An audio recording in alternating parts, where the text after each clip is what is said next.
board meeting. And I'd like to call this board meeting into session. Thank you, Lisette. Now we are going to do a roll call. Carmen is absent today. Lisette? Here. Pete? Here. Brianna? Here.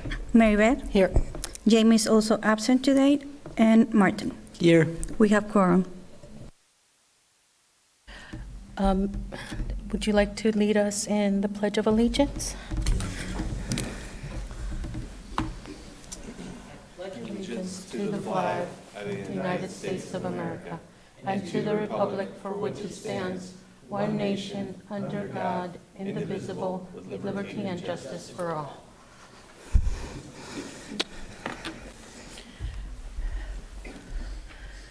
And is there something we need to amend to the approval of the agenda before? Yes, we need to pull an item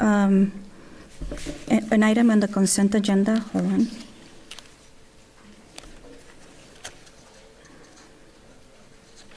It's item, Believe. no, this is on the consent agenda. It's the CUTA sunshine letter. Oh.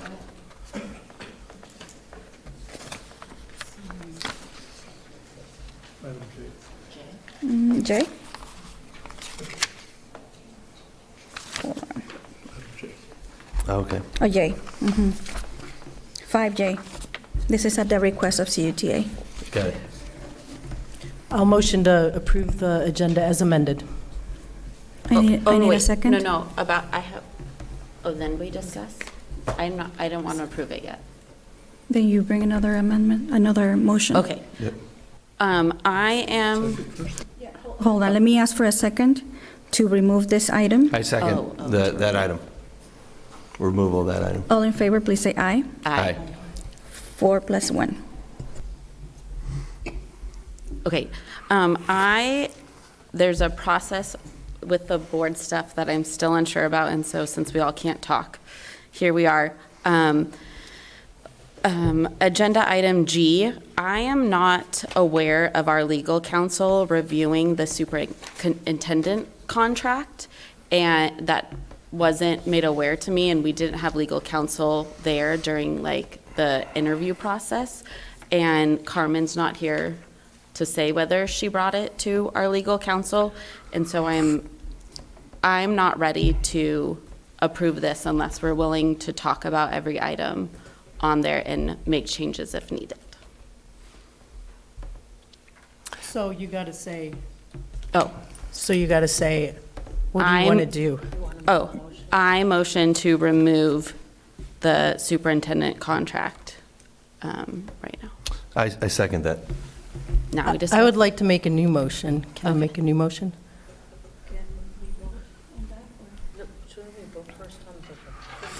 No, because if we don't want to remove it, she wants to amend my motion.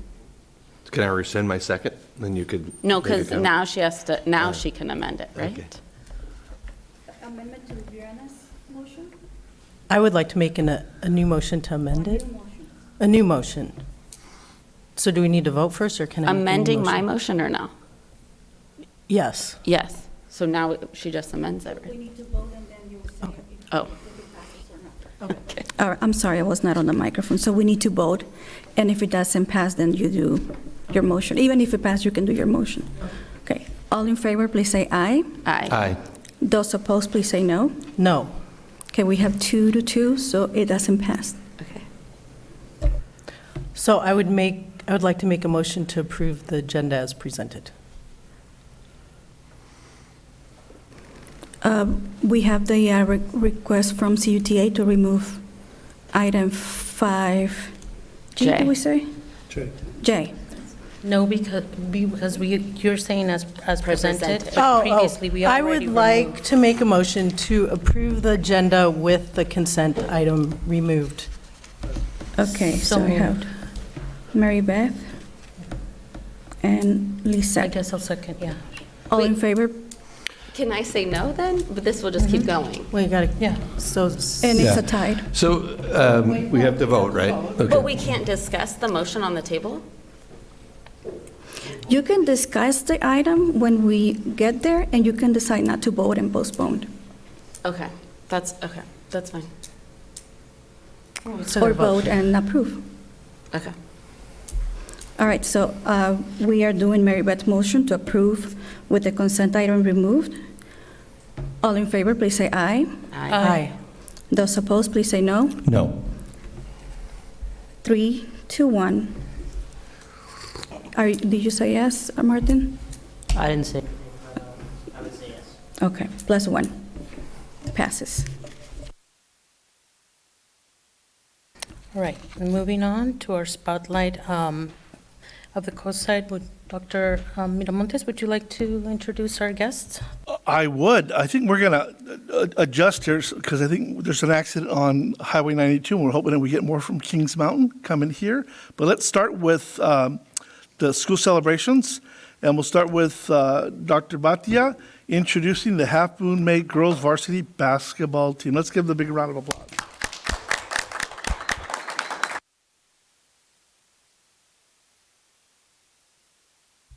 Well, first of all, basketball is the number one sport. I love basketball myself, and we're very proud of our girls who became the first girls basketball team in school history to win NorCal Championship, becoming the California State runner-up. Let's give these girls a round of applause. So thank you, and may you continue to be healthy and continue to have successful sports life and education life. So can you please come up? There is a photo opportunity right now with our governing board member and our board members and superintendent.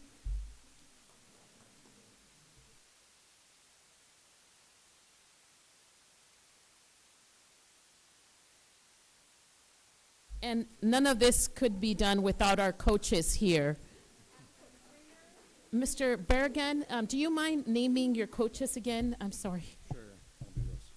Our head coach, Megan Smith, our assistant coach, Gabe Glenn, and our wonderful trainer, Taylor Leidheisel.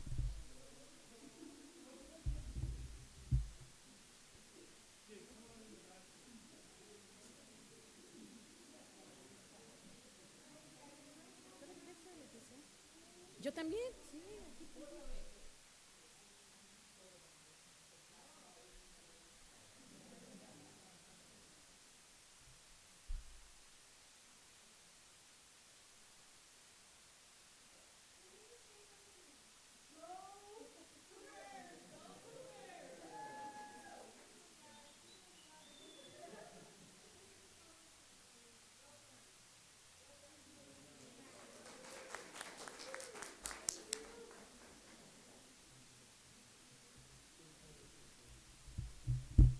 Congratulations. Thank you.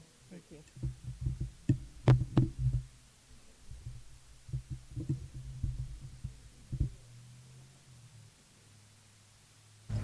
So we are waiting, Dr. Miramontes, we're waiting on the Kings Mountain acknowledgement, or shall we skip to item C? Debbie.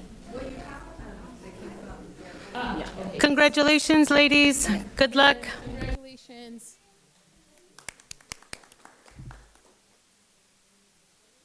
Yes, and so next we have for celebrating, for Spotlight the Coastside Way, we would like to celebrate and acknowledge Kings Mountain Art Fair Board of Directors. And here in representative of the Board of Directors, we have Mr. Larry Mann and his beautiful wife, Pat Mann, who is a member of our board, and Pat also leads Kitty Hollow. We wouldn't be able, it takes a village, and we're very proud of our community and our nonprofits that support our students and our staff to really go above and beyond what we provide here in the school district. So thank you for your support. And we have a certificate of recognition. And Miss Debbie, do you mind also joining the Kings Mountain Board of Directors?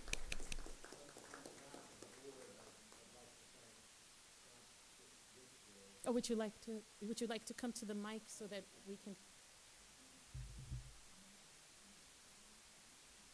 On behalf of the Kings Mountain Art Fair Board, I just can't express how appreciative we are as a community that the board supports us, the parents, the students.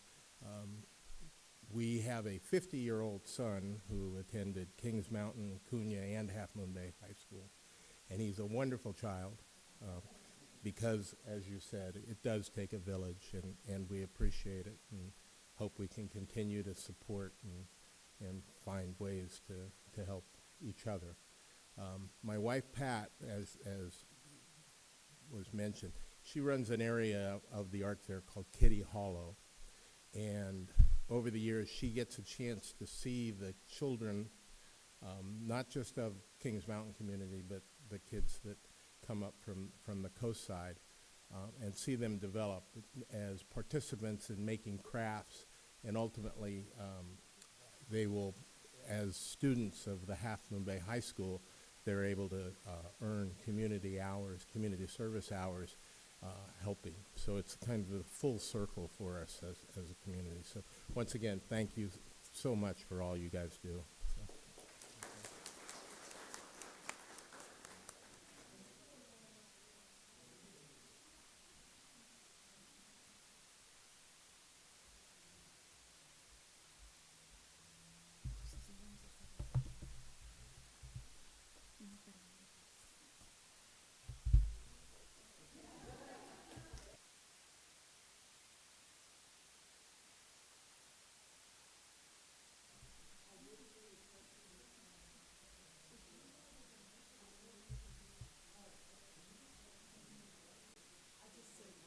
Oh, sure, Yeah, Pat. I'm sorry.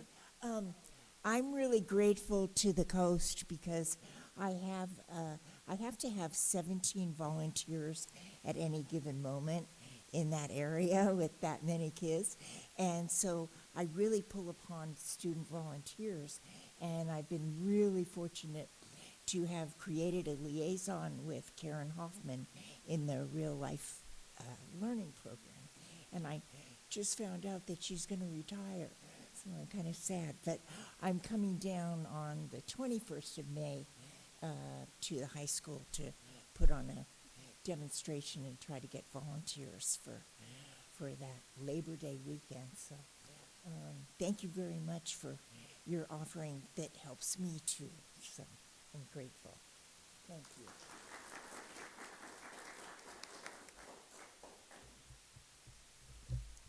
Next, we have a special acknowledgement of a very special Kings Mountain staff leader. And I just want to start off by saying, Debbie, you were the first person that I met when I came to Cabrillo almost 6 years ago. Until this day, you're one of the most positive, knowledgeable, welcoming, fabulous leader here at Cabrillo. So I will truly miss you, and I know our community will truly miss you. So we have a certificate of recognition. And I'm going to read something that was written by your community. For forever changing the Kings Mountain Elementary lexicon by bringing the whimsy with the words and phrases cattywampus, whoopsie doodle, I like that one, magic pixie fairy dust, and by no means least, no thank you. We will miss you, Miss Debbie Silveria. And on behalf of our superintendent, our board, our community, thank you for providing so many years of service to Cabrillo. And we're just very blessed. It's a loss for us, but in 6 months, I know you can come back and support us in other ways. So please come back. If you don't mind coming to the front for a photo op.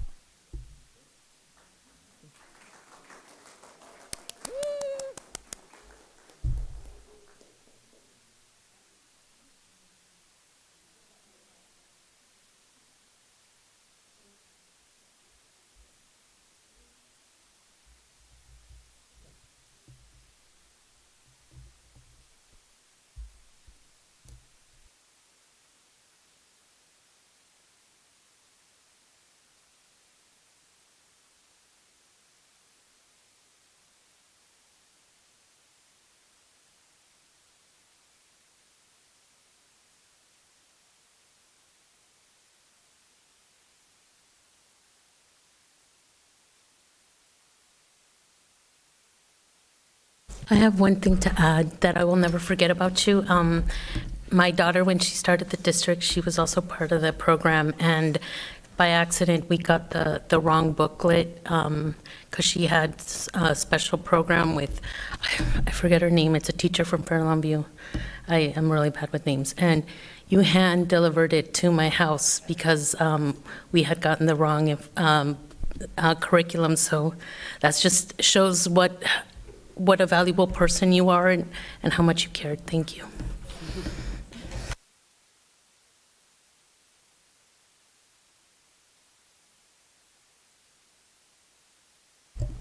All right, moving on to item 2B, Kings Mountain Elementary presentation. Well, this will be your last presentation? Yes. Oh. You can always come back.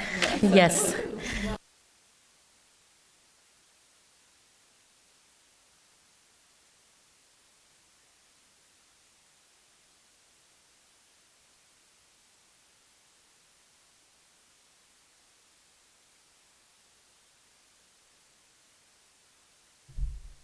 Yeah, thank you. So right here are our famous cookies. And we do raise $6,000 annually with these cookies. So there's a whole community that's involved in the cookies. And so we wanted to feature them. Last year we featured snow because we had that at open house. But this year is cookies. So I think this is, oh, you did, thank you. Okay. Our school overview, Kings Mountain is located right up the hill on top of 92.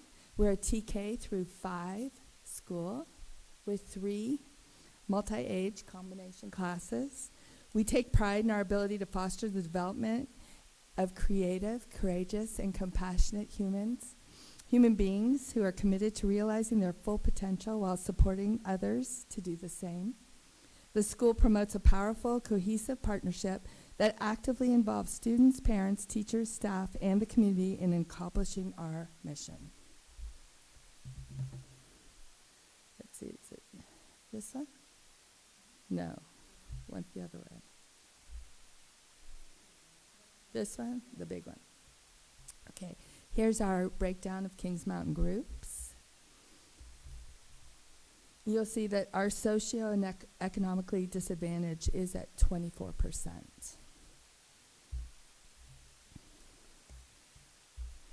We had fantastic academic performance last year, as you can see. I know. I'm very happy. Writing the SIPs, I don't know if we can do much better. Yeah. So,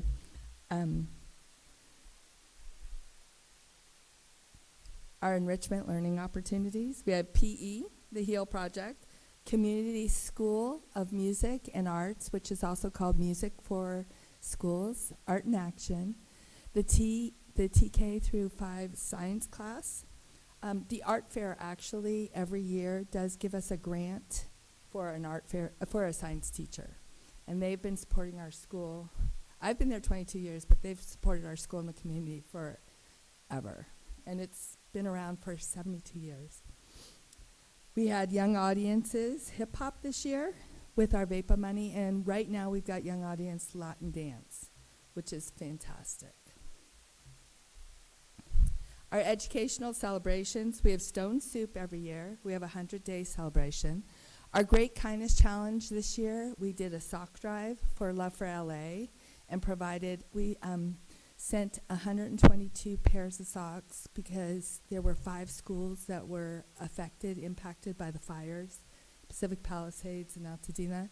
So we sent down socks to help them for staff and students, also with notes. We have a readathon, science fair, field day. We had a hip hop family engagement night, and our Latin dance family engagement night is taking place May 12th. Our SIPSA overview. So we implemented TK, Ready to Advance Benchmark Curriculum. During the Great Kindness Challenge, the Kings Mountain community, we gathered, it was 117. No, it's 112, I'm sorry. I don't have my glasses on.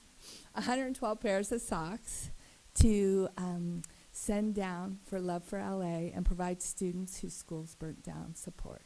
Young audiences, hip hop and Latin dance instruction provided the students, and presented family engagement evenings. Our growth, we want to continue supporting our at-promise students academically and emotionally, leading to better performance on local and state assessments. Our Kings Mountain honors and acknowledges all of our students, and here we all are. The Kings Mountain Volunteer Fire Brigade, the students sell cookies, pull wagons, face paint, and help with trays and recycling at the art fair every year over Labor Day weekend. And although we do not have sports teams or other groups doing extracurricular activities, our students volunteer their time at the Kings Mountain Art Fair, which supports not only our school, but honors all of our students. And here they are at the art fair. Are there any questions?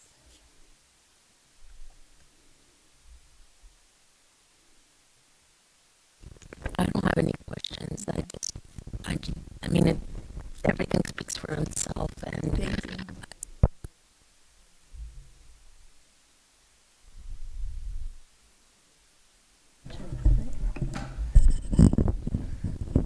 you. I'm dead. Just reiterate what was said earlier. Thank you for everything. Thank you for all your years of service, and thank you for, I think your not being there is going to be a tremendous. It's going to show, because you really, when you think of Kings Mountain, you can't not think about you. And I really appreciate all the work you've done, not only in Kings Mountain, but also for the Big Lift and all the summer programs. And just your enthusiasm, your warm welcoming to all the families, regardless of their backgrounds, and more than anything, just your demeanor of just making us parents proud of our kids, no matter where they are in their education. So thank you so much for all that. Thank you. It's my pleasure and my passion. And the scores look amazing. So Yeah. you're teaching them. So good job. Great. I really embrace the benchmarking curriculum and the bridges too. It's served us well. How do those numbers compare to numbers in the past? Is this a peak?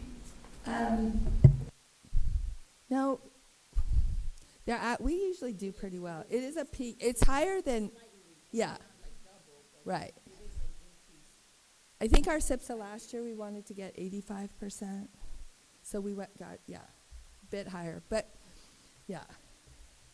definitely in the ELA, the 93.3.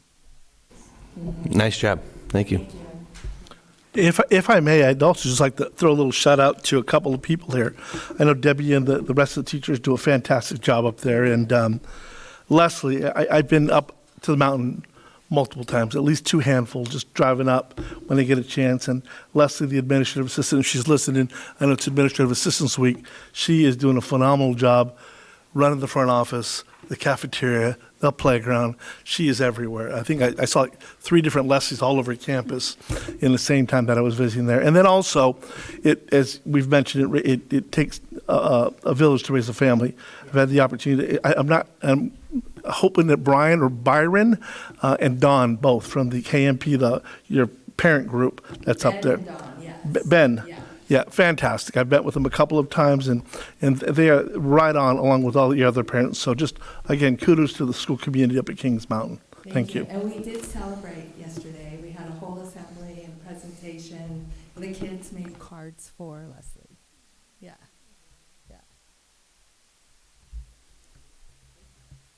You're welcome. Thank you.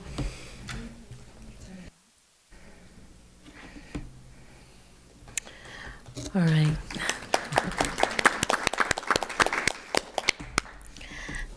Moving on to item 2C, student board member reports. It's only going to be 2 things. It's going to be short. This Friday, we will be participating in the salmon release at Scotts Creek in Davenport in partnership with Machiate Indigenous Land Trust and the Monterey Bay Salmon and Trout Project.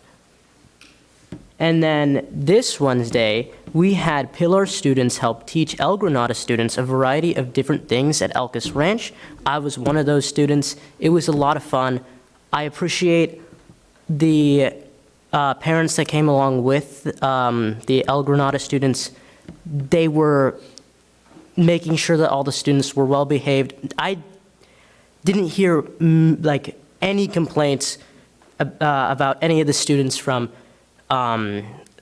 some of the people, from a lot of the people that went, and it was great. I liked it, and we hope to see El Granada students return to the ranch next year. I just want to comment on that real quick because my husband was one of those chaperones. My daughter was one of the kids. They loved it. You all were amazing. I agree. I hope it continues. Thank you for everything. Thank you. Next, we're moving on to item 3, general business. 3A, the board program construction update. The bond, sorry. Did I say board? Bond program construction update. Roger and, thank you. Here to present are Roger and Drew. They're going to tag team, so they have different responsibilities. So, Drew? Board Vice President Cortez, members of the Board of Education, Dr. Monte, thank you for this. Thank you so much for this opportunity to address you this evening. Wanted to go over some of the projects, some of the things I've been going out and learning about, and just in the time from when we created this PowerPoint, there's more things going on. So I just want to give you kind of a heads up. Some of our district projects currently that we're looking at that are potentially going to be occurring outside of out of our bond projects that we've been identifying. We've identified a couple. That we wanted to bring to your attention is the ongoing modernization at Fairlawn View Elementary School, which would be including the playground area. There is also some work with the fencing that we've been looking at to make it just easier for the CCP parents to get in and out of that area, but still maintain security on the campus. We're looking also at the Hatch Elementary School shade structure project. Both that and the playground would be projects that we would potentially be taking to the state architect's office for approval. Both of them would be requiring that. A little bit more of an urgent situation is we have a storage building at Kings Mountain that's not on the same level as the rest of the campus. It's kind of off to the side. You may remember when we were walking the site, and that does need to be demolished, and it is a bit of an urgent situation, so we can take care of that. And then the big project that's going to be going on is going to be this summer is the turf replacement at Half Moon Bay High School with a baseball field and then the community soccer field out here.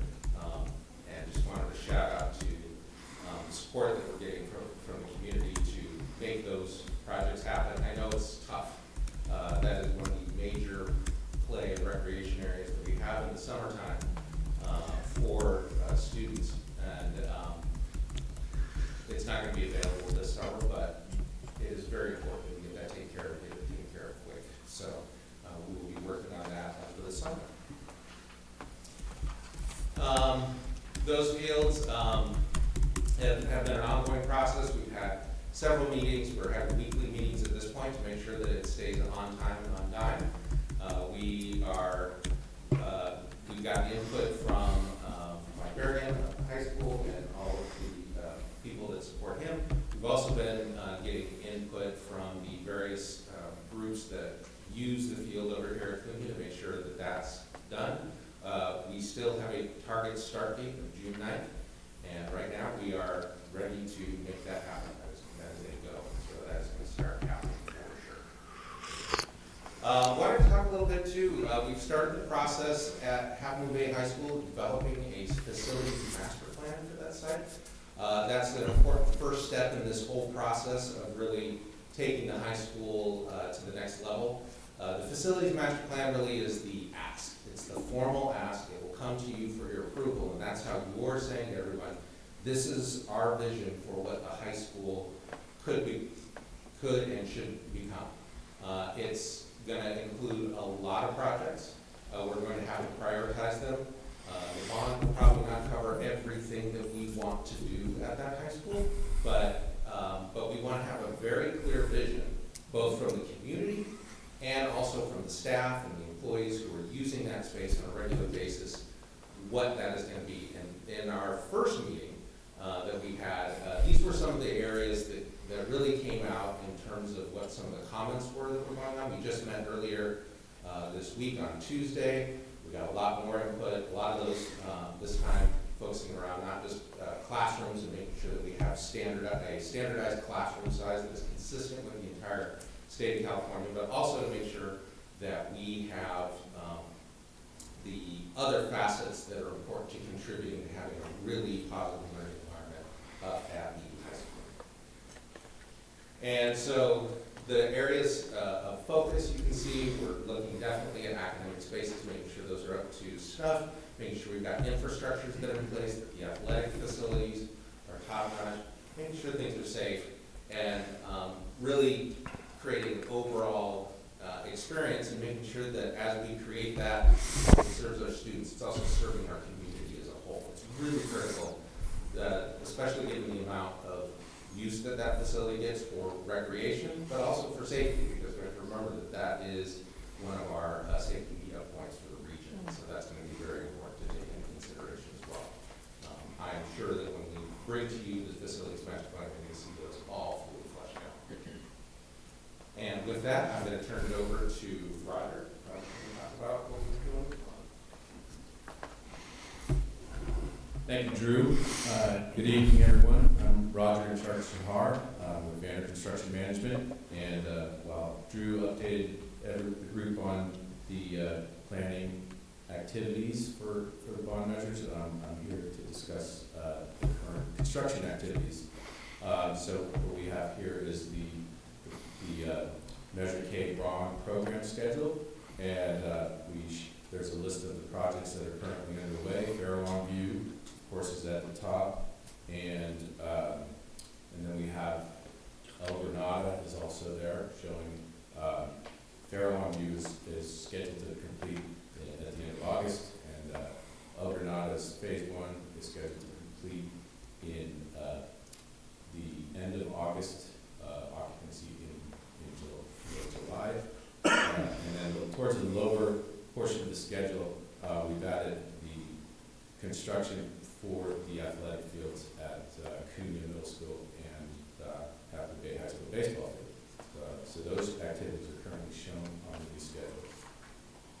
First project, obviously Farallon, well underway. Things are going really well, and all is planned. You can see the original total project budget there and schedule, and ready for occupancy in late July, ready for the fall 25 school year to start. And again, the project is making excellent progress. And we'll just move on and share some of the photos, current activities, progress photos. Here's a view of the front of the campus. To the right is the completed building, and to the left is Building B, which is currently underway, as well as the MU. Here's a progress photo of the shade structure that's in between buildings A and B.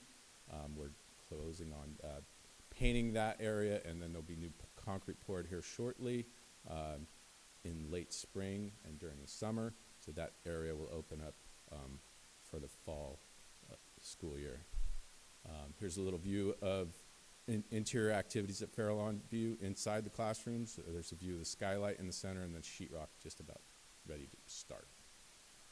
El Granada Phase 1. Obviously, we have that project is well underway. Building C is making great progress as well. It's due to complete for late July for the fall. And that's Phase 1, the new Building C, which will provide eight new classrooms. There's obviously we went through a CDP for the early part of the project. Now there's also a second CDP for the parking lot lighting, and I'll talk a little bit about that in the upcoming slides. Here's a view of the all the buildings that are being touched as part of the El Granada project. The building in red towards the middle with the U shape, that's building C that's currently underway. And again, will be completed at the end of July of 25. The blue buildings are part of El Granada's phase 2. We show building A at the top, building D, which is the library building, just a little bit below that square shape.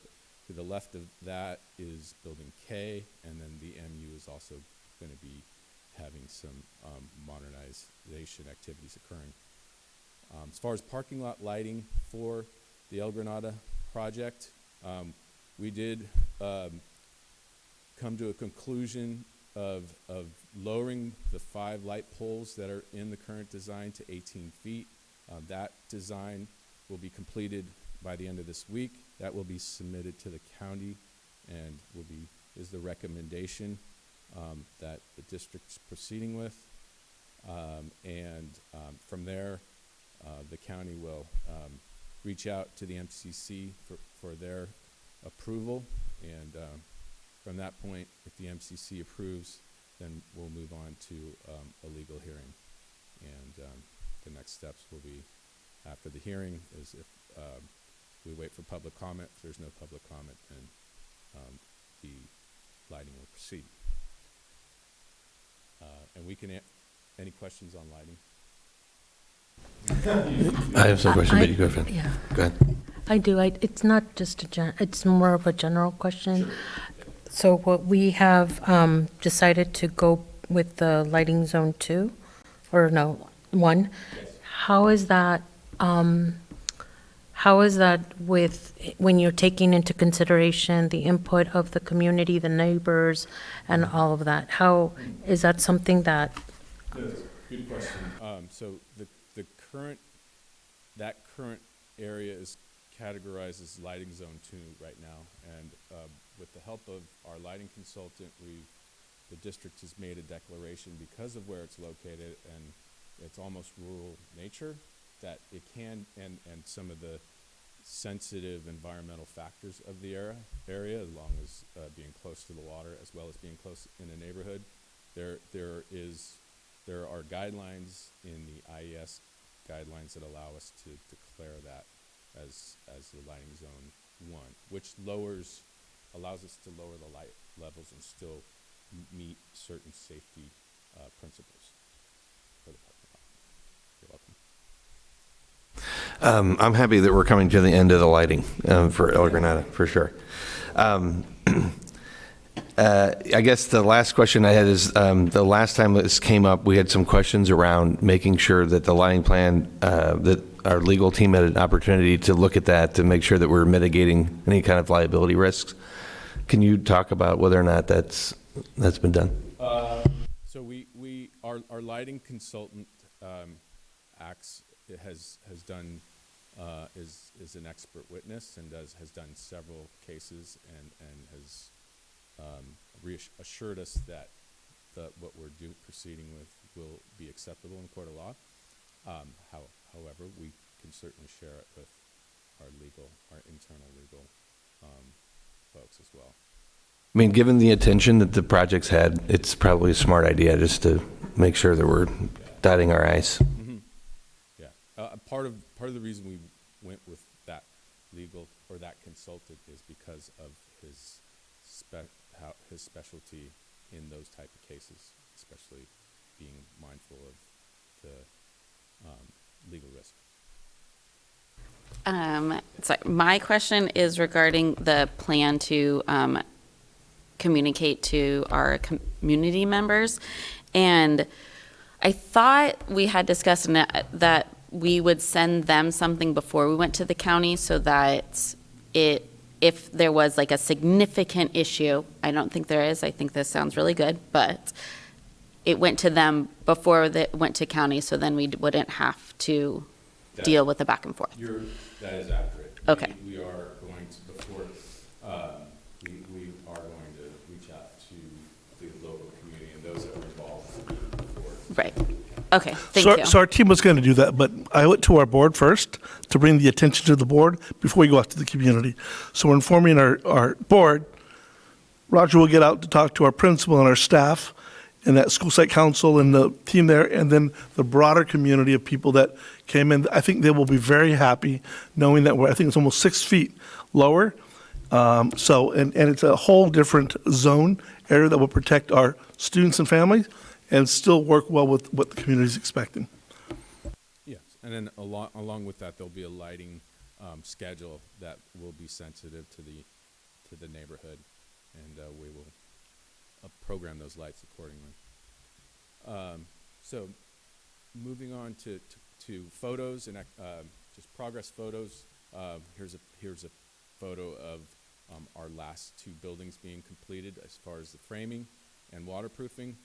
This is the exterior enclosures that are happening. So this is a photo of basically our framing being completed, which occurs this week.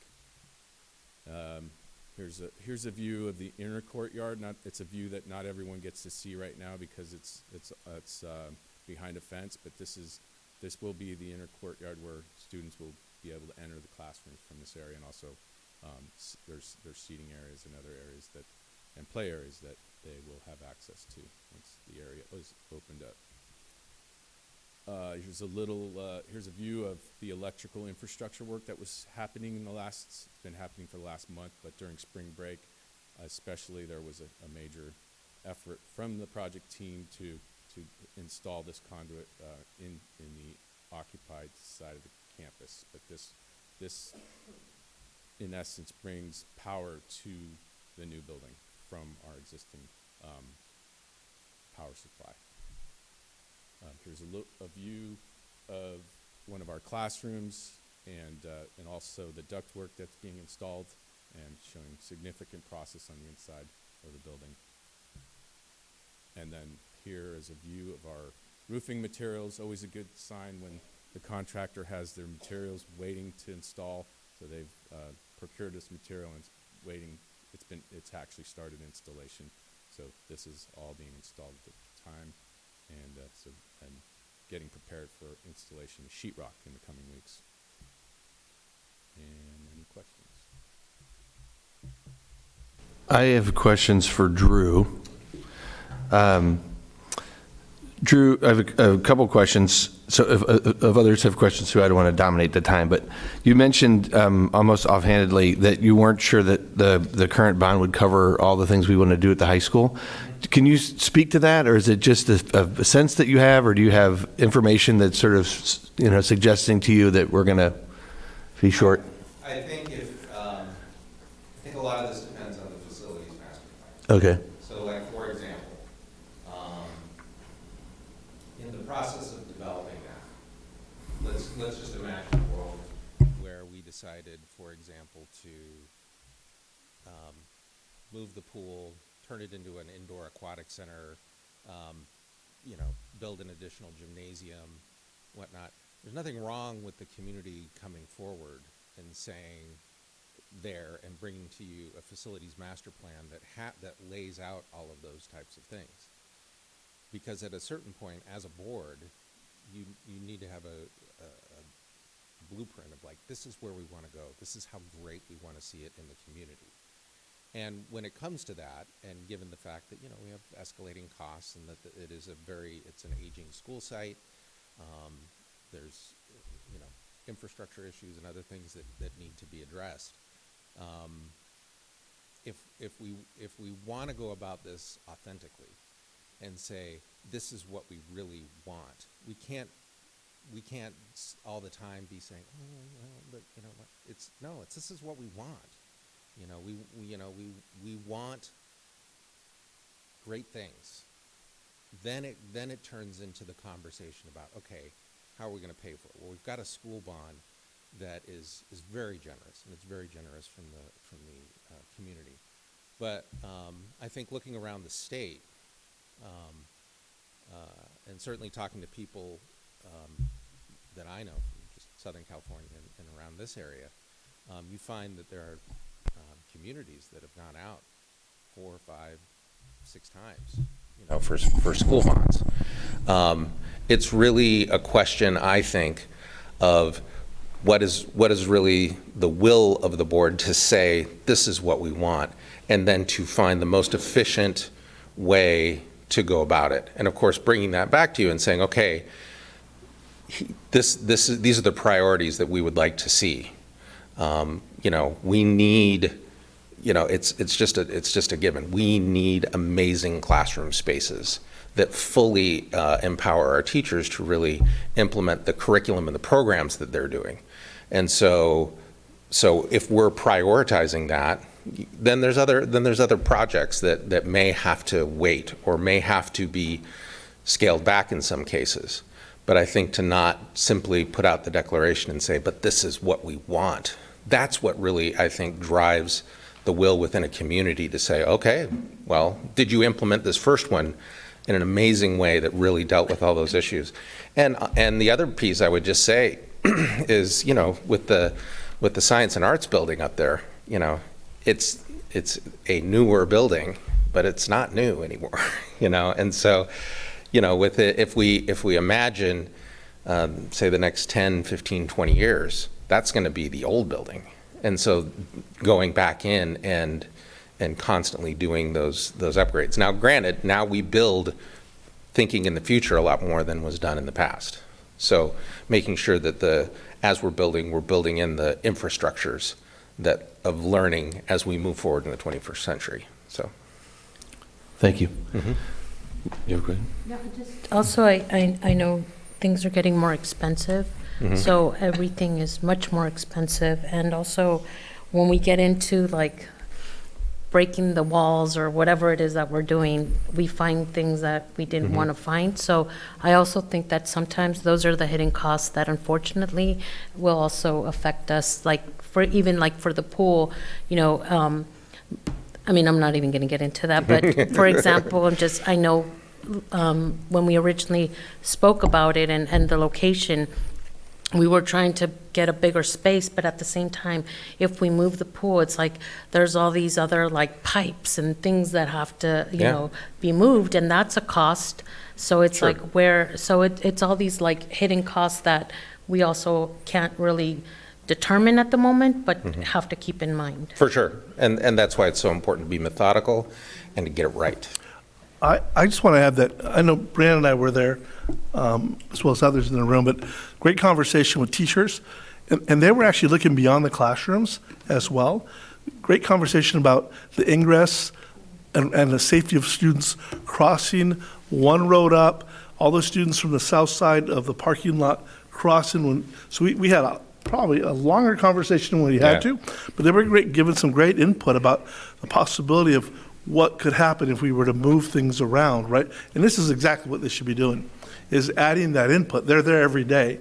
They invited our architects to come sit there in the morning and watch the traffic, right? And bring your civil engineers and bring your engineers that see the traffic movement so that they can get an eyesight of what happens at the beginning of the day and at the end of the day. But I mean, that conversation, good 45 minutes? Yeah. And that was just if we were to do a different road or rearrange the drop-off. Because the rich conversation was about the teaching and learning in the classrooms, right? And I think everybody totally gets that. We need classrooms that are a lot bigger than the little Cracker Jack boxes that we have now. But it was like, okay, if we're looking at we had one teacher actually was moving it here, and it was great because that's the type of input we want to see, right? So it wasn't just teachers, but it was even parents that were like, hey, I want to push back a little bit, we need to do this, right? And so, so there was a lot of conversation. And I would just add that next week on Monday, May 1st, Mr. Boyce and I are going to be going to the leadership class and doing an info collecting session with the high school leadership, and then we will then go to the out into a space that'll be designated during lunchtime so that students come in. Thursday is May 1st. Thursday is May 1st. You said Monday, May 1st. Oh, sorry. No. Sorry. The Thursday. Oh, okay, Thursday. Thursday, May 1st. Okay, Yes. got it. Yeah, no, So an actual Thursday. I mean, to state the obvious, I think the district, by some estimates, the payback for the bond, the bonds collectively is $650 million. That's a lot for a community this size. So, just want to continually stress that we got to get a lot of bang for our buck with this bond, because there's not going to be money coming after this probably for quite a while. A couple other things. You mentioned the pool. I understand. I'm very happy to hear about the soccer field and that we actually have a start date. That's great. What can you share about the plans for the pool with the community? Oh, there's nothing on the table no right plan, now? No. And just to kind of contextualize it, so anything having to do with the high school, we are very much on the front end of that project. We are meeting with the committee, and again, we need to have a solid overarching plan for you guys to look at and review and ask questions, because you will ultimately adopt that. And then when it comes to the prioritization, going back to the same groups, saying this is what we've got, this is what we're doing, get their input, bring it to you. But again, as the Board of Education, you're ultimately going to determine what is the order of those projects. So for us up here, because I know I get asked quite often about the pool, our response back should be that's going to be folded into the larger high school project, and that day will come, but it's not on the horizon. Exactly. Yeah. Okay. I mean, the construction at the first time we're going to turn dirt, 24 months, probably? At least for the high school. Yeah, at least 24 months. Got it. Yeah. Sorry, wait, go ahead. what for 24 months? That we won't be, breaking ground. Okay, Sorry, turning dirt. I'm learning the lingo. So. And then the last one for now, you'd mentioned that you're communicating to community partners about the field. I would just say make sure you do that. Obviously, the field is heavily used with leagues and things like that, and I haven't heard of anybody involved in the soccer community mentioning that they're aware that the soccer field is going to be offline for the summer. And I get it. We have to do this in a certain order, but we want to make sure we communicate that. And including the Boys and Girls Club, the new director is not aware that he's losing his field for the summer. So that's a priority to make sure that we communicate with them. Yeah, and I know that Jennifer's been meeting with the Boys and Girls Club. I'm not sure, and Roger as well. It may be a case that they're not communicating internally, but because we've also talked about AYSO, not just the Boys and Girls, but AYSO, and what are our alternative plans? Maybe Hatch. We need to do a little bit of work at Hatch to make sure that if nothing ever runs on time, we're hoping that we get it done by the end of August. But you just never know, right? So we need alternative plans because soccer season starts in the beginning of the school year, and it's right? the only show in town. Right, right. Yeah. So, and I hear if you go to the soccer field, the pool, and the library, is that the three things that you'll bump into everybody in town on a Saturday? So, and I did want to share that we have weekly meetings regarding the two fields with the soccer group and the Boys and Girls Club. Now, maybe that new director has not been informed. We'll make sure we meet him, though. I think his official start date is next week or 2 weeks from now. So, but yeah, that's good. Okay. That's all I got. Thank you, guys. I just wanted to say thank you, and I am so excited, Drew, for your role in this, and just having recently worked with you this, past school year. I'm very excited about this, and thank you both for all of this information. And since you brought up the pool, I will say that not everyone was super excited about prioritizing the pool on the Half Moon Bay High School committee. So if you have strong feelings either way, they should be voiced to people. and just again, for full transparency, one of Juice's responsibility is to write things up and get it out to the community, our taxpayers, not just our parents, because it was our taxpayers that passed this bond. And there were other pieces to this that we're still looking into. How might we continue the conversation about what the entire bond program looked like, right? So we'll continue those conversations. We're working with Brett McFadden, who's one of our coaches, and he has some ideas. He's done this before of how we might be able to provide that information to our internal stakeholders and our external stakeholders, so everybody understands we're trying to make sure that we're doing our due diligence to make sure that every penny goes to our students and families and staff members on our campuses.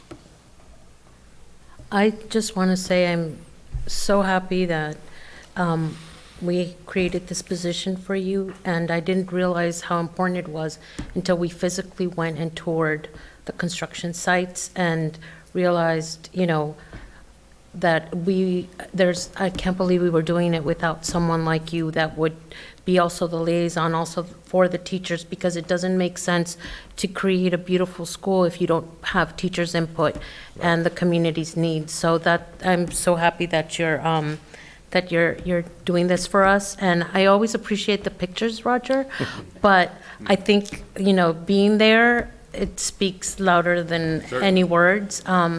And I don't know, I'm trying to see if maybe later on we could also take another second tour of the construction sites, especially since we didn't get us much of the tour for El Granada.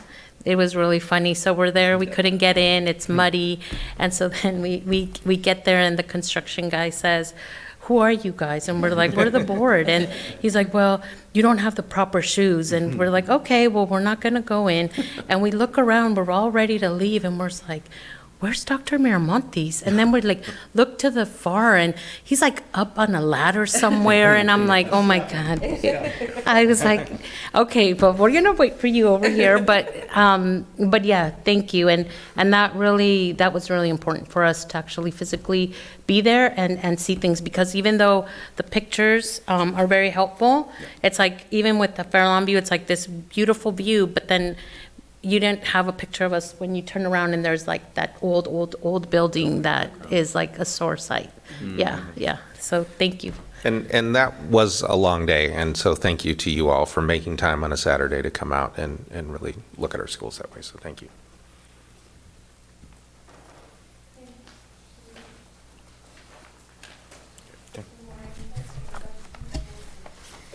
Thank you. Thank you very much.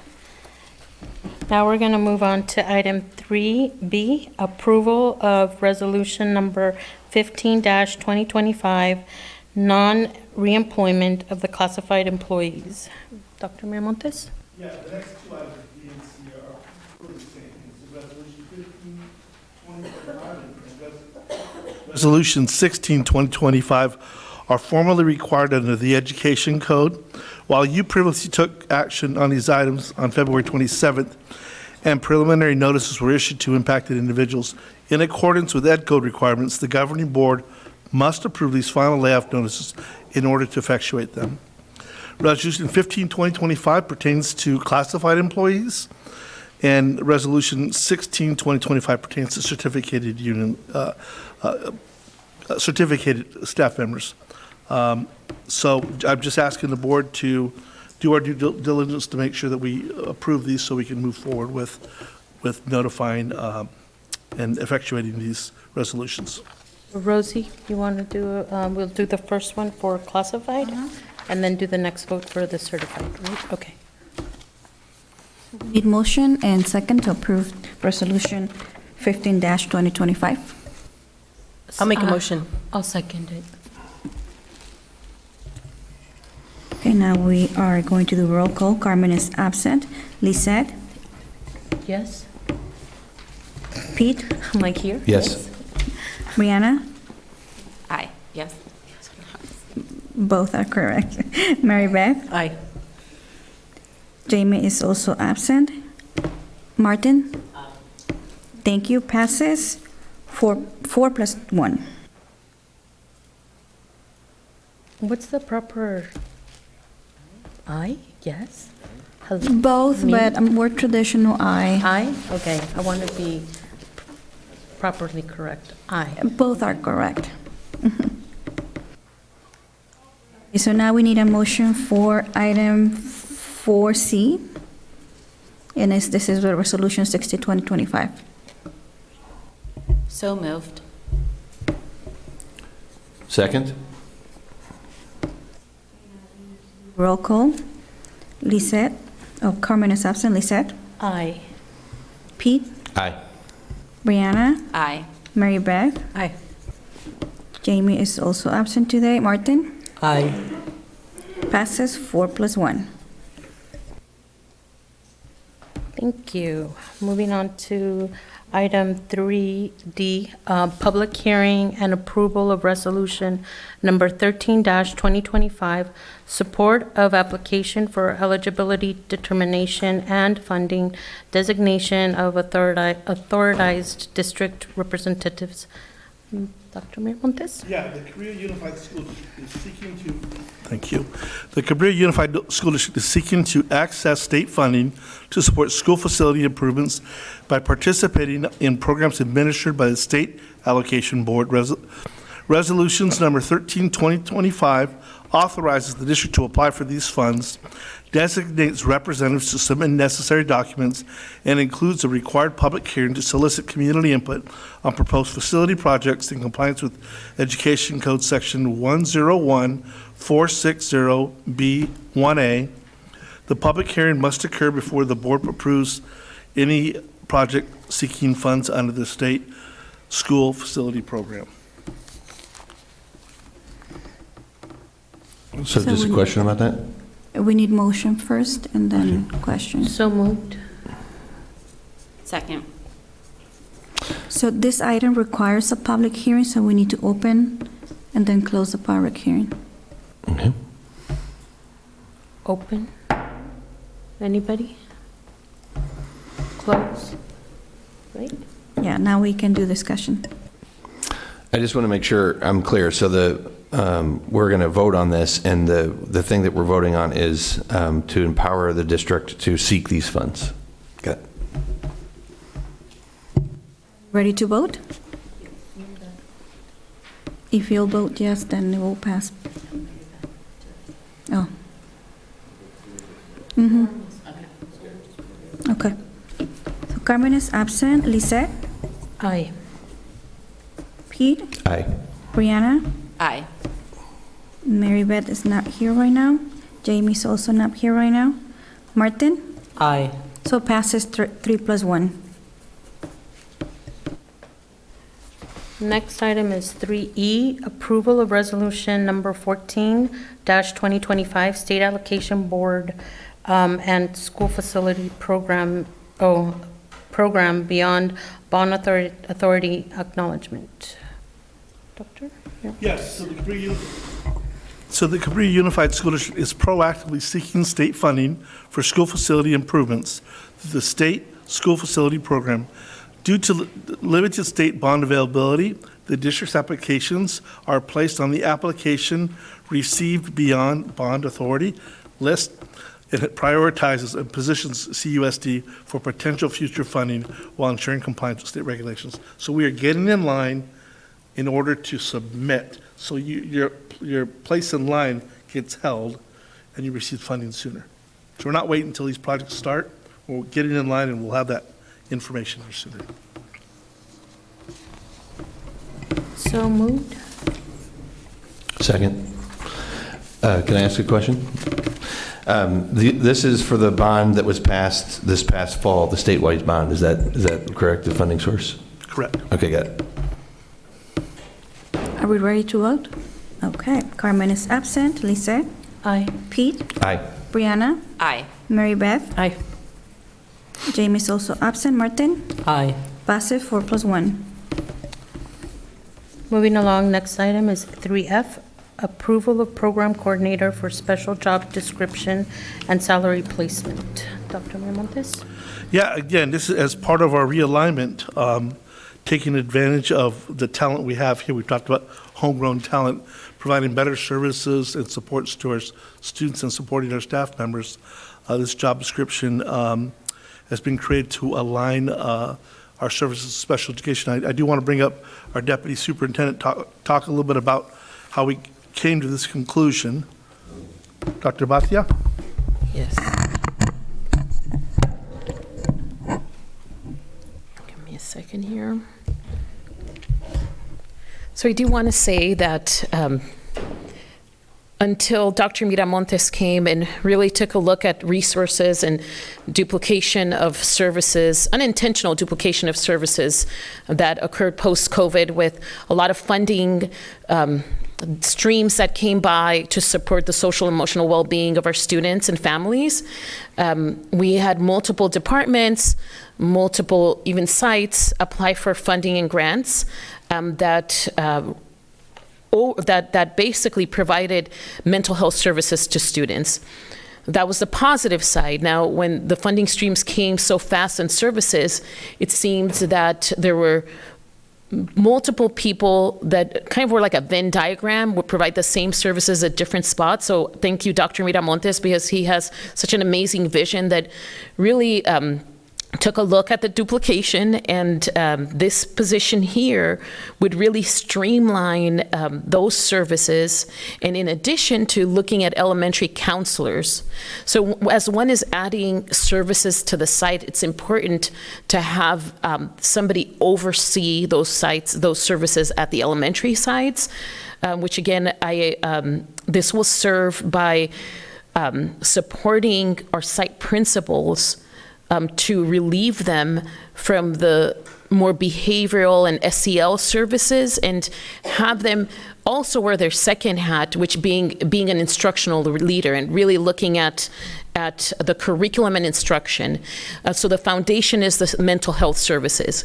This position would oversee our site counselors, our site psychologists.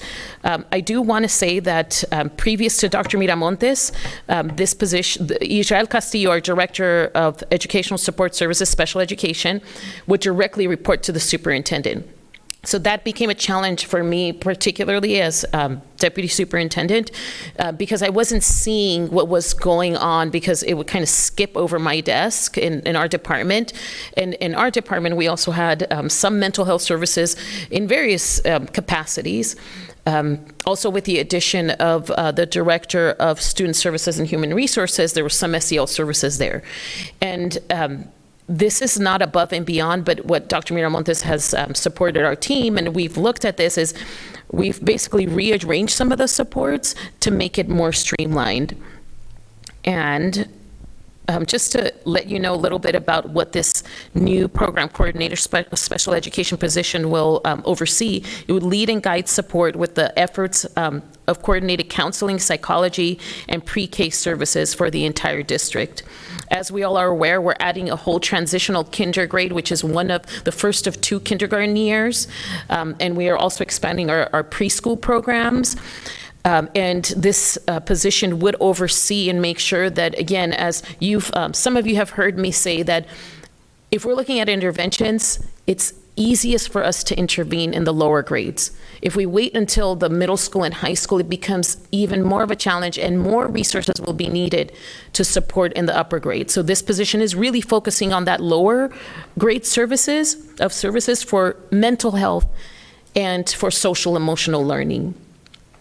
And again, right, a child can achieve academically, but if their mental health is not at the right spot, it doesn't matter if we have the best, instructor and the best lesson plan, we won't be able to get into that student because mentally they're not prepared to really observe the academics. So we want to make sure, and thank Dr. Miramontes for seeing that it's still very important for us to have the kids, have our children be mentally ready to absorb the academics. In addition, we are looking at a pyramid of social emotional learning supports, and I've worked with our current Director of Educational Support Services because, again, we're a very small district looking at multiple programs.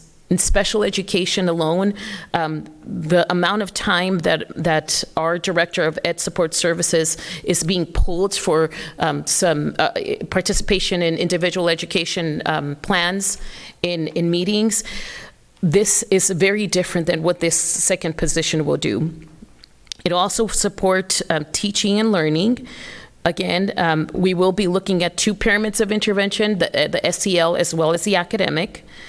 and it'll support with compliance and working with different interagency groups, including San Mateo County Office of Education, plus all of our local social emotional learning organizations such as ALAS and Coastside Hope, many of our local nonprofits that also give that layer of mental health services. I do want to also talk about the funding streams. We do receive special education program funds as well as a mental health allocation. So that is also returning to my department. Before it was in human resources and our pupils services and personnel. This is called the MA, the medical administrative activity. So this is returning to, starting next year, our department will be leading this. And so these are, this position will be mainly grant funded. It will not touch the general fund, and it will be a combination of the funding streams that are listed in the board memo. And it is recommended to our governing board that you approve the coordinator of special education for the reasons that I explained. Do you have any questions? We need a motion first. So moved. Second. I do have some questions. I just want to, I want to clarify a couple of things that you said. Thank you for presenting that information. It was really good. I know, though, the feedback from the community will be yet another position at the district office. So I want to make sure that the community fully understands what the position is. So first, we want to reiterate that this position will be largely funded from a grant. Is that correct? A combination of grants and special education funding, correct. Is the grant of a sunset? The MA has been in existence since I started in education. Okay. So these are services, so this medical administrative activities, we complete the number of hours that staff provide services for Medi-Cal, and then the state reimburses us. And that's happened for years, right? I mean, as far as I can remember being in education. And the funding stream is pretty steady. This is not a district level where they're going to be at the district office. We expect them to be at school sites supporting psychologists. That's a great point. Training psychologists. We have new ones coming on board, right? The onboarding piece is really important because the assessments are really important. It's really important that we get the assessments done accurately. This person will also be assigned to the preschool, which is the gatekeeper for all kids coming in at the youngest levels. So one of their main responsibilities will be preschool. Working with Rosalba and her team, will be supporting the psychologists across the board, and will be coordinating and leading the work from our counseling to our psychological to our non-public school kids at the very top of the pyramid. So a way to understand this is we're investing more into these services for the district. The responsible thing to do is to have somebody who is a professional who can coordinate these things and provide the oversight that we need. I think having, again, it's part of the whole pyramid. It's not just this position. It's the 3 counselors that we're bringing on at the elementary sites, right? I mean, and we have these wonderful interns, and they're great. But they're here to do their hours, and then they're gone. Mm-hmm. And it doesn't mean that we can't continue to have interns. I talked to Mrs. Lee at Cunha Middle School. She used to have interns. We had psychology that used to have psych interns, and we have Carolyn, who currently has interns as well. And we've got a multitude of other grants, but they're all working in silos. Yeah. I want them working together, right? And oftentimes I've heard that the district doesn't know what they're talking about. Mm-hmm. I've seen it. I've sat with this group, and they're all doing wonderful things, but it's like, who's responsible? Well, I don't know. We are. Yeah. This person's going to coordinate that for us. Yeah. Right? And everybody that's working for us right now, valued very much so. But we have to come to a point and realign things to provide better services and better supports for our students and families and staff members. And then the last point I want to make is, go ahead, did you have a? So in addition to what Dr. Miramontes said, we do hear from our fabulous CUTA partners from our Empower team that a lot of energy and time is being pulled from our administrators and our teachers around behavioral issues, which many times stem from social emotional. And so we want to make sure that as we're growing our program and adding supports at counselors at the elementary sites, that it becomes a very sustainable, and we train. So we have this position would make sure that the systems are set in place, not only to be more proactive, and there will be some reactive in the lower grades. We know that will happen when our kinder students, our now TK students, will come on board. But I also wanted to say that the also brilliant idea of putting counselors at the elementary sites is that it will address this issue that has become a larger issue post-COVID. Even though it's not really, it's post-COVID, we still are seeing a significant number of behavioral issues at the really tiny ages, at pre-K, at TK, at kindergarten. And then the also benefit of that is that our site principals then won't be spending, because we hear from our site principal, they're spending a half a day dealing with behavioral issues. And when we're looking at data, I mean, this will allow and relieve some time so that they can also be instructional leaders in the classroom and support with the curriculum and instruction. And then one more clarifying point, again, for the benefit of the community. Just to reiterate, this is really not a task that Israel can do. Israel's job is something different. This coordinator position is going to be asked to be doing something different. So it's important for the community to understand it's not just that we're trying to give Israel a break. This is two separate positions that really need to be funded. And not funded from general fund grant money.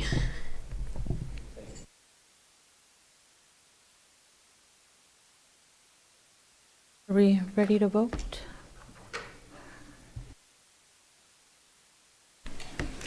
All in favor, please say aye. Aye. Those opposed, please say no.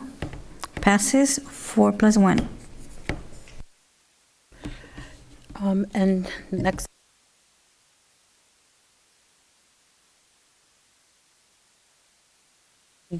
Three G, the approval of the superintendent contract. Yeah. We do a motion to move before we have the conversation? Yes. Okay. So moved. I'll second.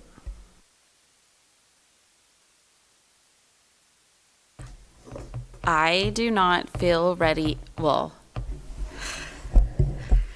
I know, so we're always told you're not supposed to negotiate in public, and there are some things in here that I remember being different on the day that we were interviewing and having the discussion. I also feel like we weren't prepared. There's no legal counsel on our end. Leadership Associates is not legal counsel contract. And we were asked to kind of negotiate. I never saw final understanding. This is it, and this is there are some things on here that are different than what I remember, and this has nothing to do with who we hired. So happy about that. This person, Dr. Miramontes. I'm just concerned knowing we've recently, had 2 superintendents. I don't want to get this wrong, and so I am not comfortable remembering it one way, seeing something else on here without having a further discussion, including our legal counsel that I'm not aware of being made included in this. I just want to add to that. Similar experience. It was just different. The contract was different from what I remember.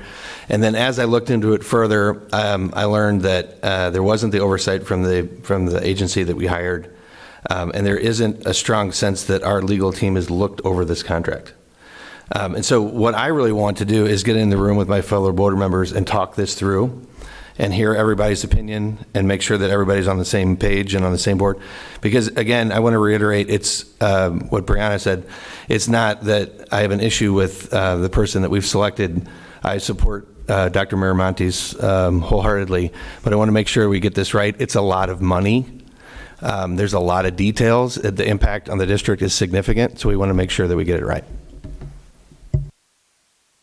I just have one thing to add to that. I just feel like as board members, if we are having, one of our, the least we should be doing at the very least is having the board packet read by the weekend. So if we have concerns, they should be on Dr. Miramontes' desk by, 8 a.m. Monday morning, so that we can resolve them before our board meetings on Thursday. So I've noticed it happening a few times now, where we've kind of been like, oh, I'm just not ready, or I wasn't clear on that. I think our responsibility at a minimum is to have that board packet read so that concerns can be addressed immediately, if not Friday, the Friday before, or that weekend. So I feel like a lot of stuff is happening on that Thursday before, and I think we should try to be good about that. I will point out that it was a holiday weekend and spring break, and I immediately went to who I felt I It was could- out for 2 weeks, though. It was out the week before spring break. It was Yes. out the Thursday before. And I went so it's to been everyone out I thought Thursday. I could legally talk to, and I still don't have an answer. That's why we're here. Like, I can't talk to all of you. No, not, okay. But And- we just need to be making our concerns made to our superintendent. Like, if I have a concern, I'm going to the person that works for me and saying, what's up with this? This And is- finding out I'm trying to get my answers beforehand. Right, I can agree, I can see you want to When talk. the but- contract is about the person, I don't feel comfortable going to them not knowing who wrote this. Like, I just wanted to talk to someone. Is this normal? And I don't, like, if I'm giving someone an offer, I don't want them to tell me about it. Not that I don't trust this person, but in general. But what his job is to point us where we need to go, right? It doesn't mean we're talking to him, right? He's our employee, and then he says, okay, Bianca or whoever, lawyers, whatever, he sets it up for us to talk to. I mean, it's kind of a weird situation, but Yes. I'm just saying we need to try to be really good about this, so we're not, because when we aren't ready, we are affecting the work that's happening in the district office, and they aren't able to move along if we don't vote on something that they're expecting us to. They got to change priorities and stuff. So I just think we need to be really on top of things. That's I all. just want to say, I didn't come out with thinking it was dramatically different or anything, but out of respect for you guys and the fact that you want to, dot your I's and cross your T's, I respect that, and I'm okay with us, putting it aside and getting legal counsel, and so we feel more comfortable with the details. My only question and concern is, is there any negative repercussions for us delaying this contract? I mean, Dr. Miramontes is going to be impacted because his contract won't start as soon, but I feel like we should address that to make sure that he's financially whole and he doesn't get punished. Because I will say this, I think this is a fair critique. It's not something I caught until it was too late, but at the same time, I thought it was worthwhile to cause the delay because it is a significant issue. And I think it is fair that it is something that we should be doing a better job of catching in advance so that we don't get to a place like this. I think that's fair. This is my 4th meeting with the group. Right? One of the things I'm going to recommend is that we do a board retreat in September so that everybody understands their roles and their responsibilities. I expect my staff to turn things in way more in advance than I did as a superintendent, but this is our practice here, right? People are used to it, right? Through holidays, they've got a timeline, right? Just like teachers have a timeline for grading, right? We follow that piece, and there's a calendar. Rosie sends out and reminds everybody that things are due by a certain date so that in case there is an issue, we can pull it. And I've had conversations with different board members in the last 4 months at different times and have clarified. I've made time to meet with every board member, which most superintendents don't do. They usually just meet with the president. But I know I have some new people, and the other piece is I want to get to know who I'm working with and how we work together. And I want to know your styles. So, I don't have a problem with this. Again, it's your meeting. It is about me, and so I can appreciate that. I do love the community, right? And I think this is, again, I've talked about working for the right board, right? So it's a marriage, and I've talked about that, right? And so if you want to postpone this, we can postpone this. But, I've asked Rosie to look at this. This won't go, because you have to do it in an open session, closed session. It has to be in a closed session of a regular meeting. which means you will talk about this at the next May 19th board meeting, and then you will vote on this at the first June meeting. So I'm just pointing that out. This board can do what they want to do, but this is where we are. Well, like our staff contracts, can we retro? I don't think you can, Superintendent. I'd have to find out from legal, but I don't think you can, because it has to be at a board meeting. Do we have to wait until, can you have a special board meeting after the closed session one to make it sooner? It has to be a regular special meeting. Okay. And that's in Ed Code.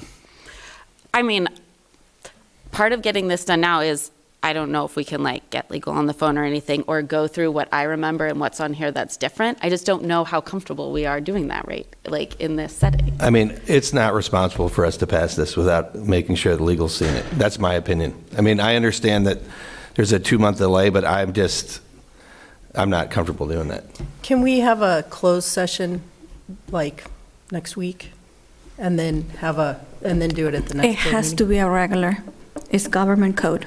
No, I know to pass it, but for our closed session to discuss it. So we're not discussing. It has to be a regular.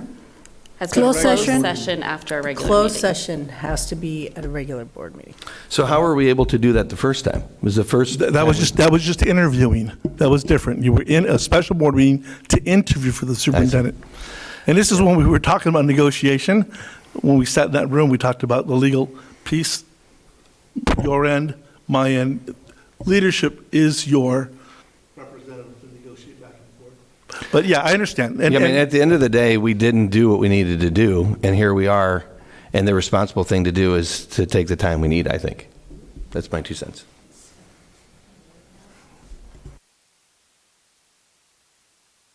Just wanted to suggest something. You can hold a closed session before the regular meeting, like instead of after, like regular do. You can do closed session at 5, discuss, and then approve at the same meeting. That's just a suggestion. Oh, can you get off our? I would like to do that. I can do that. Yes. So then, if all goes well, we can do everything in May. Okay. It just has to be regular. Yep. A okay. regular meeting. Okay. Well, let's try that then. So we'll take this month. Well, we have to vote. Yeah. We'll vote on this. We have an original motion to approve the item, so I'm going to have to take the vote for that. So this is a vote for what? To approve the item as presented, because we have an original motion from Lisette. We can't amend that motion? We can amend the motion. Before we move on, But to be clear, let's vote on that, and Before then we we do vote- the other motion. can I just ask Dr. Marmontes, are we getting a divorce or, you know? I mean, I do, respectfully, I do appreciate, you know, how you feel about this situation. No, again, I trust this board, and if there's things that we need to clarify, we can clarify them, right? If that's the intention, and I want to believe it is. Yeah, it is. Right, so vote for the original motion. All in favor, please say aye. Aye. Those opposed, please say no. No. Okay, so No, this yeah. item doesn't pass. We had 3 noes and 1 aye.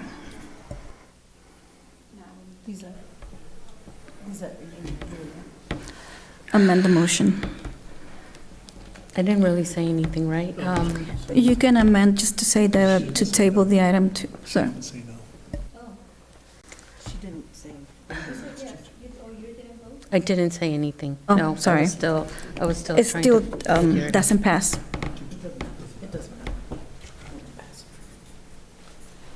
Yeah, it didn't pass. The motion failed. So we needed another motion. I motion to postpone this agenda item to our May meeting. I second that.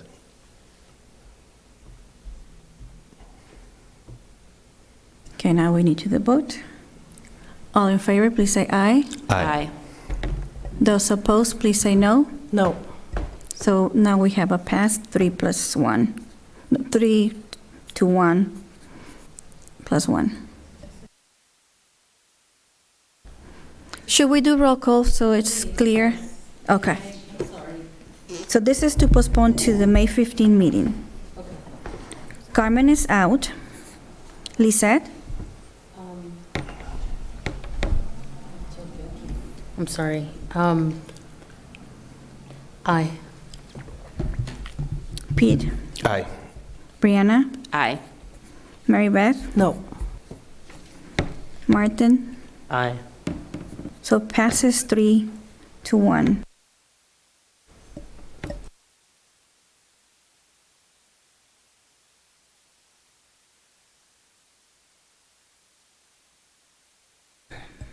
Okay. Next item is item 4, communications. And we're going to go with 4A, public comments on non-agenda or consent items. And we have one from Anne Mori? I'm sorry. I didn't know if it was an R or an I. And Thank you. All right, I don't like to follow that last item, but, okay, here to talk about the swimming program. We're at crunch time. The summer is a month away, need time to organize it, hire people and everything. A major issue has come up about the insurance. We use Joe Angelini, is it mispronounced that, at Farmers. He carries a lot of insurance for this town, school districts, businesses, nonprofit. He's been in the business forever. He's been in Half Moon Bay forever. He cannot find a policy as required by the district for $5 million for molestation. Last year, this policy was $1 million. Now it's $5 million. He has spent over a month looking for this policy. I've written emails to people. I've sent you all emails today because I don't have time to sugarcoat this. If this can't be resolved, and somebody made a decision at the district office, and I'm sorry if I'm stepping on anybody's toes, but I don't know whose toes they are, so someone made a decision to up this from $1 million to $5 million. It's not available. The policy, there's no policies for $5 million for this. So it just seems incomprehensible to me that the district says, we're requiring this. Go out and find one. Go to another agency. Kick the can down the road. There's no other choice. If they don't lower their requirement to $1 million, then that's the end of the swim program. And it's impacting Boys and Girls Club and everything. It's not just impacting the swim program. So I understand requirements. I understand protecting people and having laws and all that kind of stuff. But the district, in my mind, can't ask for something or require something or demand something that's not out there. There's no insurance policy out there, and you can spend the next 3 months looking for it, and you're going to find out the same thing Joe found out. There's no policy. So we are a tiny little program. We go 72 hours for 6 weeks. We buy insurance for a whole year. We do everything for a whole year. We're a 6-week summer program working with kids. The only people that come to the pool are the parents while they're waiting for their child to have their swim lessons. People don't drop in off the street to watch swim lessons. We're up in the corner of the high school. So I understand the district needs protection, but it's got to be realistic. And I just read an email, we'll look for an alternative agency. That's just kicking down the road. We don't have any more time. So if somebody in the district office can't discuss this and say, okay, we'll accept $1 million policy this year, and we don't have another 2 and 3 weeks to go looking in the bushes for another agency. We just don't. All right. And then I just want to say the one other thing. I asked for this whole year, this is about the 4th time I've spoken, for the district, the employees to believe in the swim program, to support the swim program. This is the sentence I get. Oh, and the original requirement for the district was $11 million in policies. $11 million. Then I get this sentence, community swimming cannot be permitted due to liability concerns. $11 million of policies? Your And somebody time is has a up. liability concern? That to me is not realistic. So, that's where we are with the swimming program. If the school district can't lower the $5 million molestation to $1 million for our small little tiny program, we're in the third year, where if 10 high school kids are looking for summer employment, you know, they're depending on this. Families are wrap up your saying, when are you going to comment? start Time swimming is up. lessons? Sorry. We can't kick the can down the road anymore. Someone's got to make a decision. Thank you. Thank you, and thank you for your time. And there's no more? Seeing that there are no more public comments, we're going to move on to item 4B, Employee Organization Reports, CUTA. Thank you for coming in. Welcome, my pleasure always. Have a good night. Good night, Ann.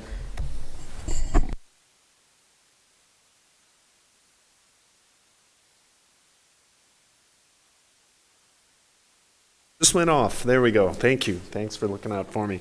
Got a lot of positivity feeling from our union. We completed negotiations with the district, and you know, from my point of view and from a number of teachers' point of view, we feel like we've really turned a corner.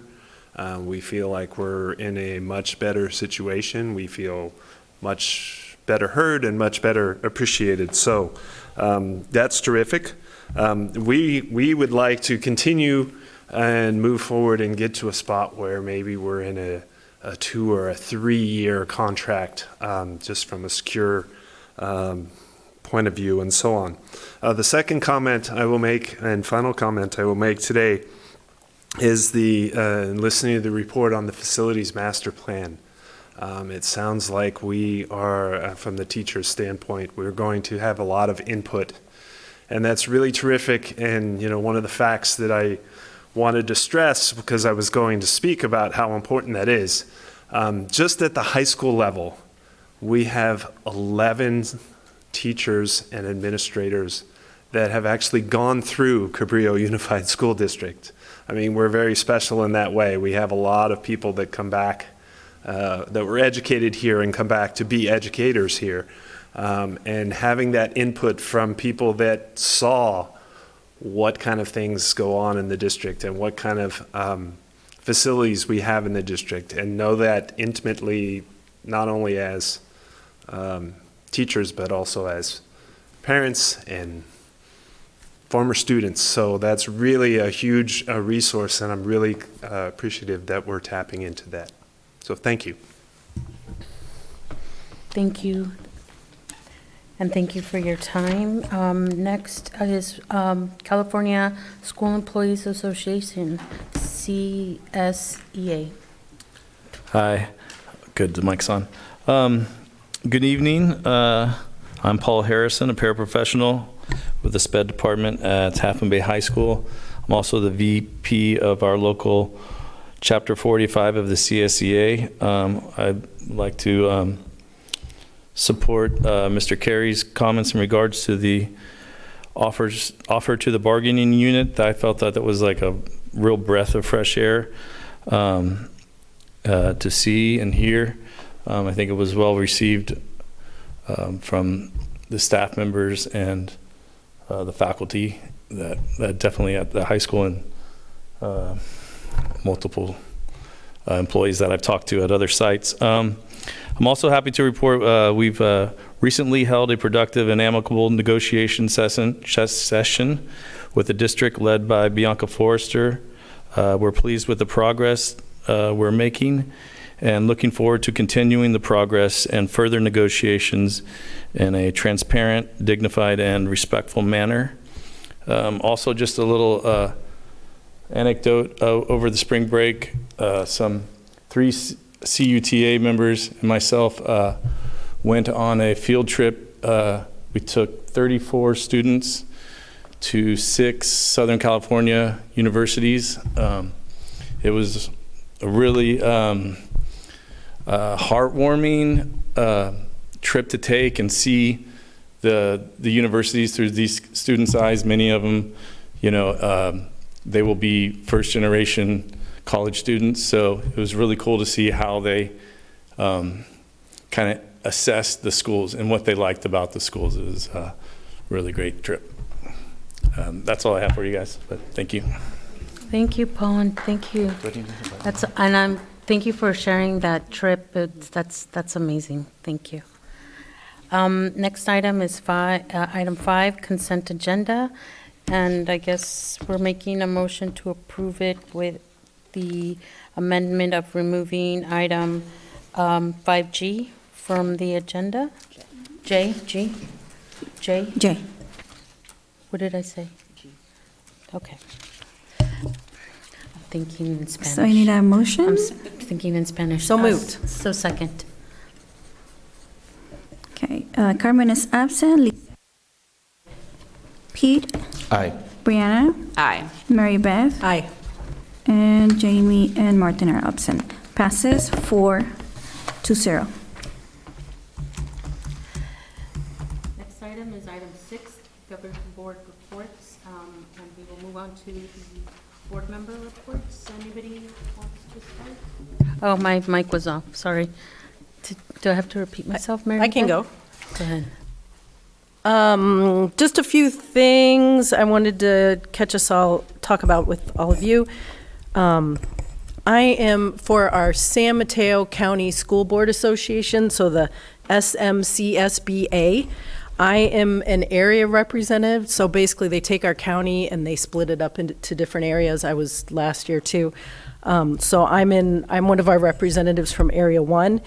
And I just wanted to encourage people to come to those meetings. So I know we get a lot of emails, but when you see the SMCSBA, they try to do topics that are pertinent to our county and are brought to the board as meetings that we want to do, that they hear we want to do. So, and if you have things that you'd like to hear about or are interested in, let me know, and I can bring it to our county board to try to get some talk or some information or whatever we need.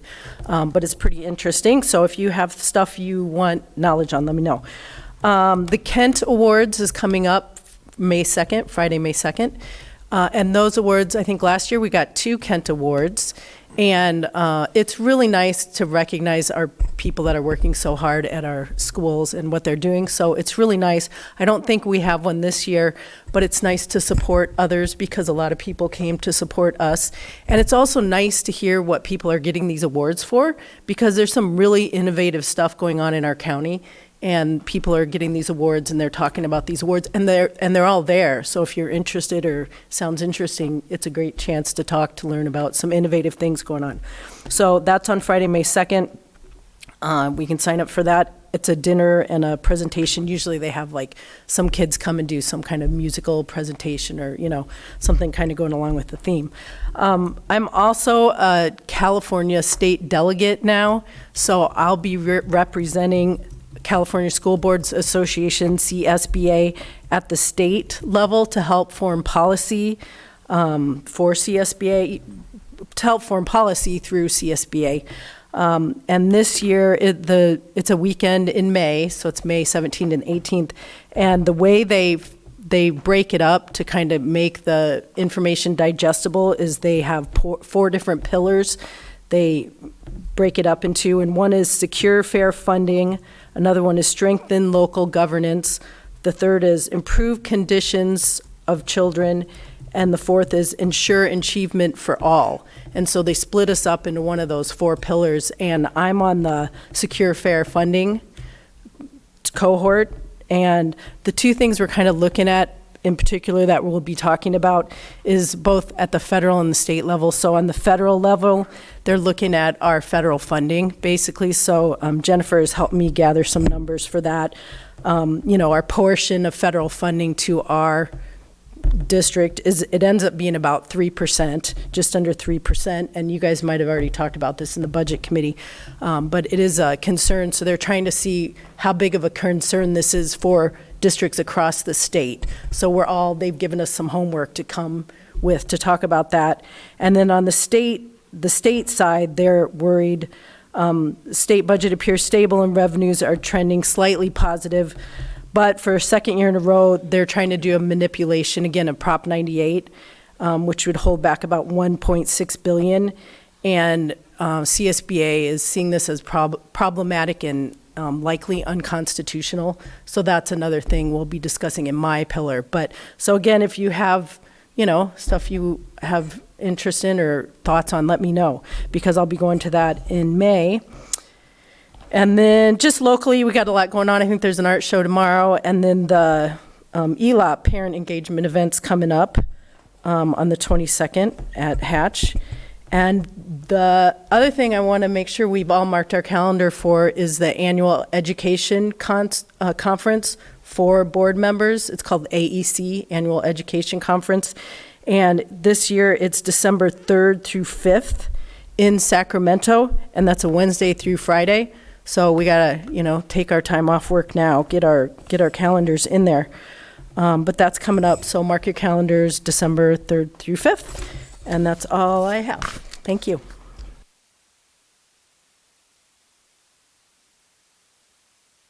I just want to take a quick moment, again, to express my support for Dr. Miramontes.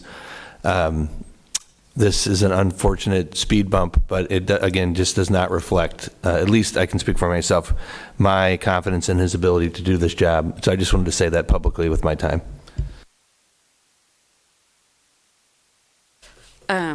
Ditto. So this week, I went to the Half Moon Bay High School Master Plan and that committee facilitating meeting, and everyone heard about that. Yesterday, there was a PTO Alliance call that Dr. Miramontes and I attended, and I just can't speak more highly of our PTOs working together to coordinate that and just get everyone on the same page to create experiences, environments, and creating equity among our elementary schools to go to the same middle and high school. And so I'm just really appreciative of them. And speaking of, Coastside Gives is in 1 week. There's no way you haven't seen signs about it. But there is, I want to give a plug to our partners. You will see a graphic, and it has it has our PTOs and community partners. And so the easiest way to think of it is if you have $90 to give, if you gave $10 to each of these partners during their power hour, and it is listed on this graphic, you could win them $1,000. So your $90 can turn into $9,000 for our schools. So that is just an easy, big way to be really impactful. And I can't speak highly enough of how impactful that money is.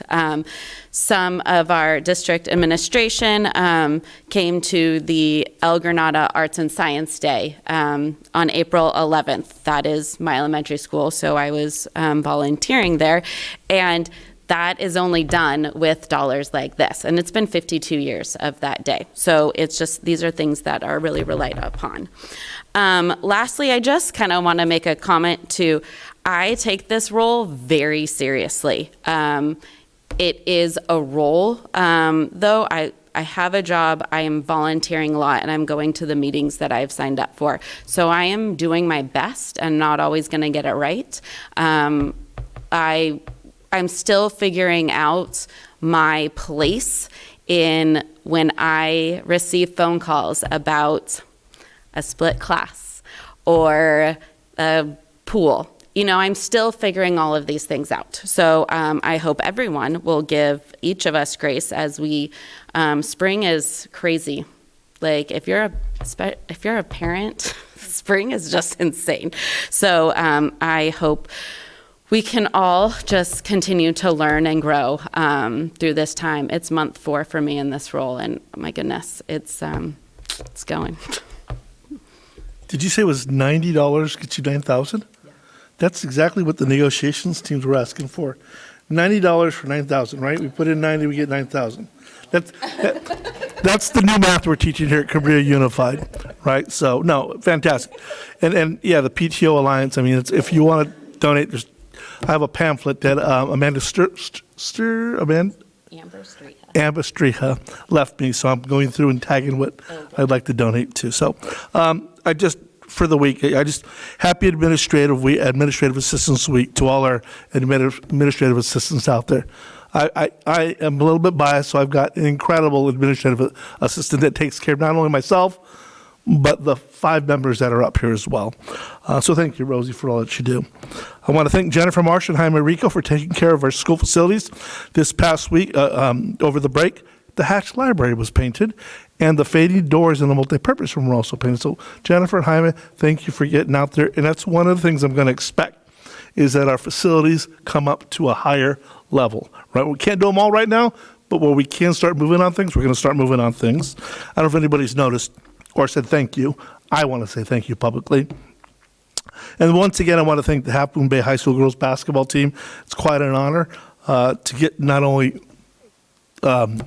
state runner-up, CF champions, but also become the state runner-up. That's an incredible opportunity for our kids. And Megan's like, you just got to keep going, right? That's Megan, our coach. So she's looking forward to next year as well. And I just want to thank our staff that are at school sites working with students every day. We really, really appreciate you. So thank you. Thank you. I'm going to do my little report. Oh, sorry. No, it's okay. It's okay. I just wanted to highlight some of the general consent agenda items. For example, and I actually want to do it in Spanish first. So voy a hacer mi reporte. Básicamente quiero nada más traer a la luz el hecho de que abril, ya se va a acabar el mes, pero abril es el mes nacional del autismo. Y es muy importante porque a veces la gente tiene un estigma sobre el diagnóstico y no hablar de esta enfermedad, o no es enfermedad, disculpa, de lo que pasa cuando un niño tiene autismo. Y creo que nosotros como el distrito hemos hecho un buen trabajo para tratar de no nada más de hablar de este problema, pero más que nada tener la confianza de que podamos aceptar a todos en la comunidad con autismo y hacerlos sentirse como que son parte de nuestra comunidad. También quiero decir que el mes de mayo es el mes para los asiáticos americanos y los, ¿cómo se dice, Rosie? Pacific Islanders en español.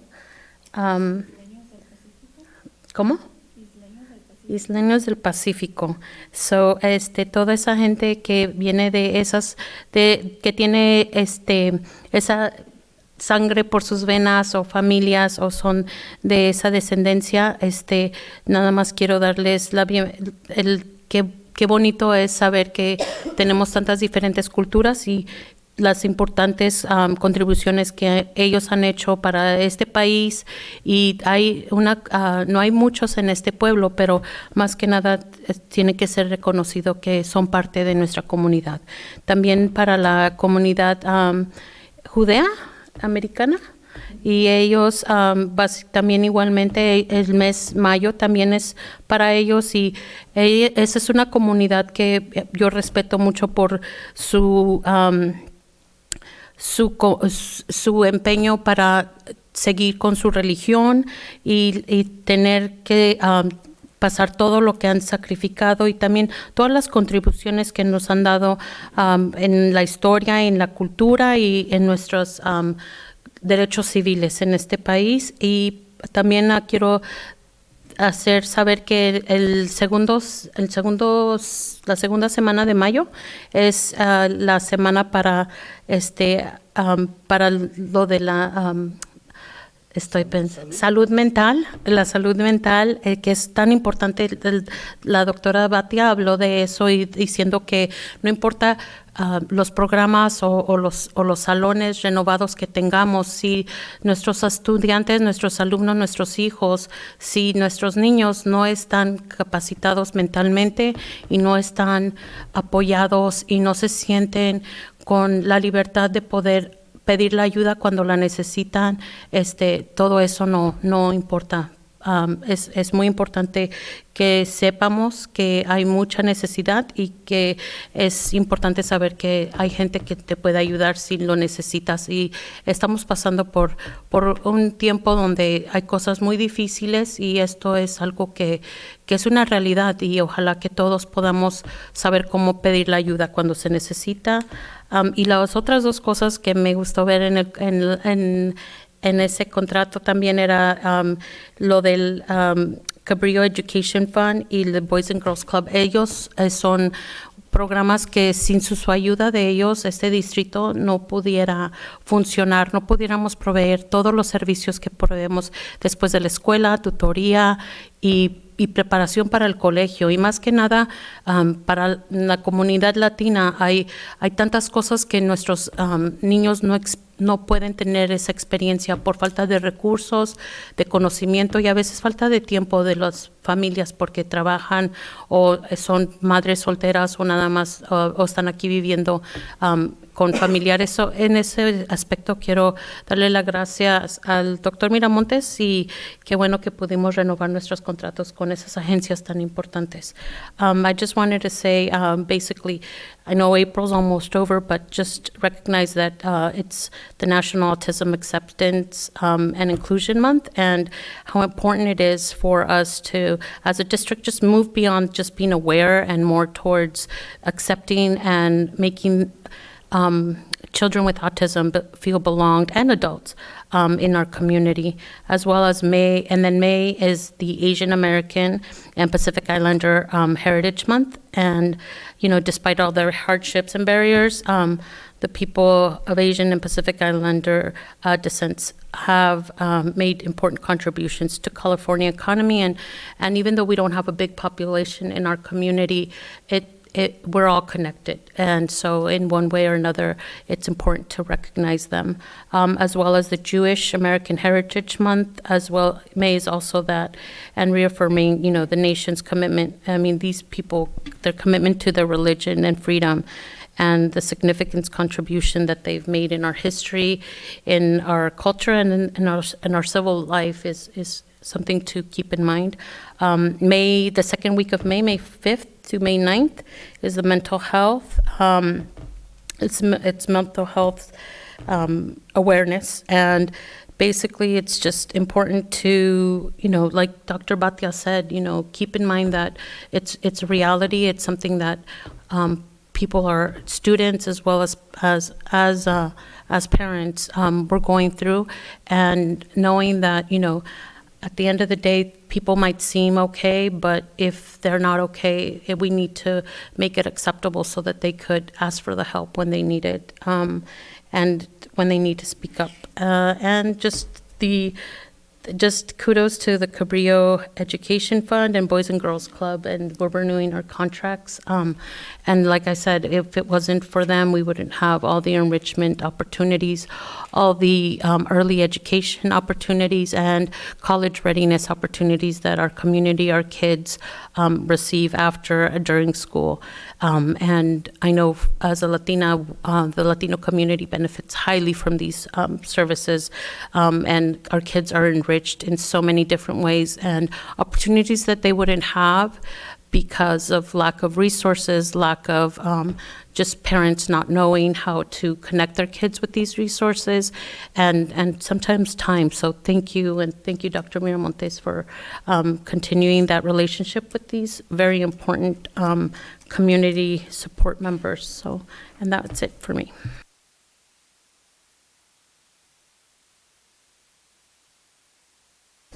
Pero sigo yo. Okay. Yeah. So now we are adjourned to closed session? Yes, so during closed session, the board will consider 3 items. One is confidential student matters, action under consideration, approval of an individual services agreement for case number 021425 and case number 040225. The other item is conference with legal counsel, existing litigation, case number is 030525. The third item is conference with legal negotiators, and the designated representative, Dr. Miramontes, and the organizations are CUTA, CSEA, and unrepresented.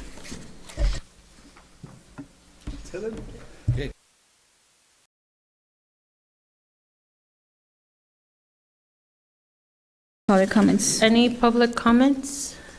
No comments? No. Thank you, public, for being here. Thank you. Everybody have a good night. Have a good night.